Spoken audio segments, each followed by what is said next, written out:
Hi, welcome to another episode of Hot Takes. Now, I'm not saying that Rachel Reeves is an absolute dumbass bint with no idea what she's doing. I don't need to. She is, we all know it. But because of her huge increase in national insurance, what we've got now is a big problem for councils because they employ a lot of people and they have to pay a lot of people, and that means their national insurance bill has gone up. In fact, across the country, it's gone up by £8 billion. It's not all of it, the national insurance bill, of course, but a lot of it is. Now, that tax hike has pushed up costs for the authorities across the country, left, right, and centre, even through directly paying people or where they get third party services in. Those costs have gone up because that tax has to be met. And the only thing they can do is to put council tax up. And so when she says, oh, it's only a tax on employers, it's not. It's a tax on all of us because our council tax is going up. We're paying more tax because she's put national insurance up. If she couldn't see that, then she's too dumb to be Chancellor. And if she could see that, then she's too much of a liar to be Chancellor. Either way, she has to go. But attention is focused on the impact of businesses on national insurance, but nobody really looked at the effect on councils. And here we go, because councils are now going to have to put council tax up an estimated 10% to cover this. Great! More tax!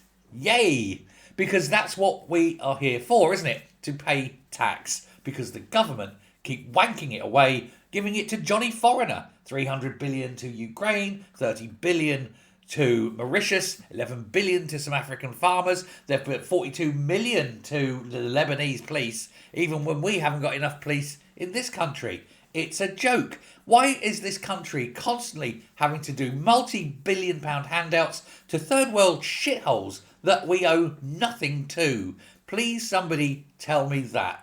Rather than getting our own house in order, rather than having a low tax economy that's booming, rather than having the best education, the best roads, the best health service. No, we are suffering so that we can give money abroad to people who hate us. It's a very strange state of affairs to be in. But it isn't just general taxpayers that are going to suffer, of course. It's going to be the elderly and the vulnerable, those who need the help, because the councils won't have the money to give them that help. Social care last year climbed from £27 billion to £32 billion, a £5 billion increase in social care costs. This year it's expected to rise by even more because of the national insurance rise. How do we know? Well, the government's own figures. 418,000 more people are waiting on lists to get the care they need than were last year. And the costs are higher. So therefore, straight away you can see it's going to rise by maybe £10 billion a year. Remember, this is just social care. Never mind all the other stuff that's needed. But that's the government for you. Unaware of what's happening in the country. They don't think because they're morons. I've said it before. They are absolute bell-end morons. Now, the LGA, the Local Government Association, has said that current rules say that they can only go up to 5%. If they want to go beyond 5%, they're supposed to have permission from the government. And if they go above 5% plus inflation, they actually have to have a referendum in the local area.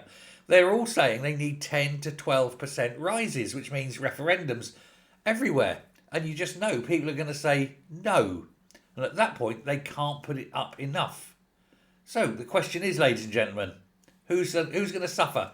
Is it going to be the vulnerable, the elderly, the homeless? Is it going to be the disabled? Is it going to be the infirm? Maybe it's going to be you. Still thinking voting Labour's a good idea, do you? All you Labour voters? Poor, deluded fools. This is what happens every time Labour get in. People die. Thanks very much. Bye.